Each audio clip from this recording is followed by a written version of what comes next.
Shoulder dislocation होने के बाद कब आपको डॉक्टर के पास जाना चाहिए? मतलब पहले डिसलोकेशन के बाद जाना चाहिए, दूसरे के बाद जाना चाहिए, या मेन बात है कि सर्जरी कब करवानी चाहिए? पहले डिसलोकेशन के बाद, दूसरे के बाद, तीसरे के बाद, या 50-60 डिसलोकेशन हो जाए उसके बाद आपको सर्जरी करानी है?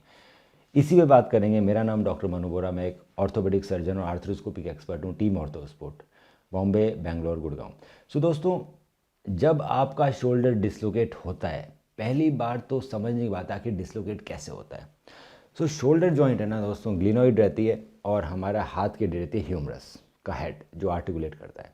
अब ग्लिनोइड के चारों तरफ हमारे एक लेब्रम रहता है जो उसको निकलने से बचाता है, ह्यूमरल हेड को। जब दोस्तों पहली बार डिसलोकेट होता है तो वो लेब्रम टूट जाता है, जिसकी वजह से वहाँ पर अब जो पहाड़ जैसा स्ट्रक्चर था वो नहीं है, तो हाथ हो सकता है बार बार में डिसलोकेट हो।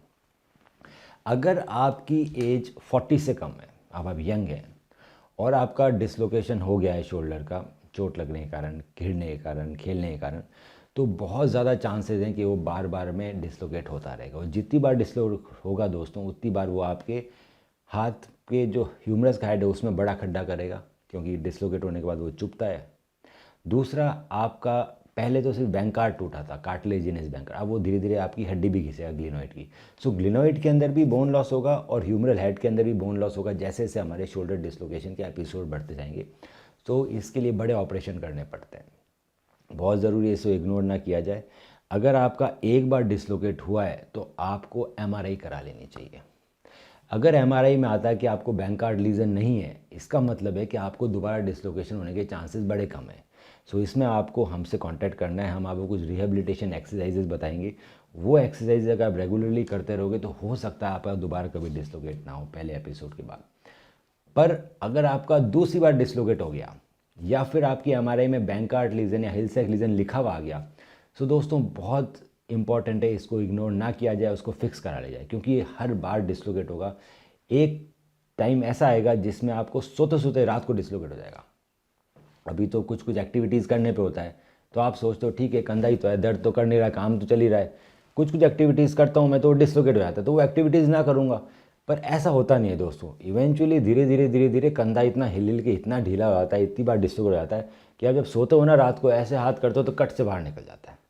उस कंडीशन में जब कोई पेशेंट मेरे पास आता है तो उनको ठीक करना बहुत मुश्किल होता है, उनके बहुत बड़े बड़े खड्डे बन चुके होते हैं ह्यूमरस के हेड में और ग्लिनोइड के अंदर, तो उन सब के अंदर भी हमें अलग प्रोसीजर करना पड़ता है, रेम्प्लिसाज करना पड़ता है अगर ह्यूमरस के हेड में बड़ा हिलसैक लीजन है।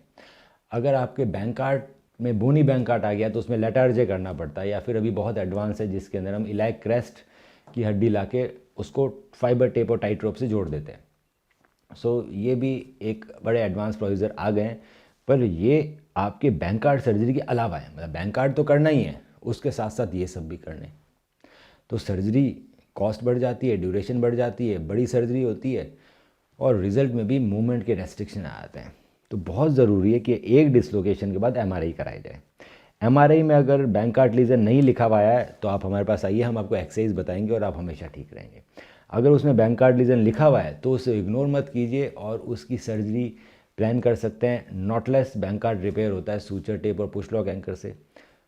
फाइबर टेक एंकर्स आते हैं जिससे ऑटोमेटिक लॉकिंग से रिपेयर होता है, तो सिर्फ 2 छेद में सर्जरी आती है और आप बिल्कुल ठीक हो जाते हैं। अगर आपको शोल्डर डिसलोकेशन को लेके कोई भी समस्या है तो आप हमें व्हाट्सएप कर सकते हैं नीचे की दिए हुए नंबर पे, और उसकी स्टडी करके मैं बताऊंगा सबसे बेस्ट ट्रीटमेंट क्या रहेगा आपके लिए। हम रखें आपका ख्याल।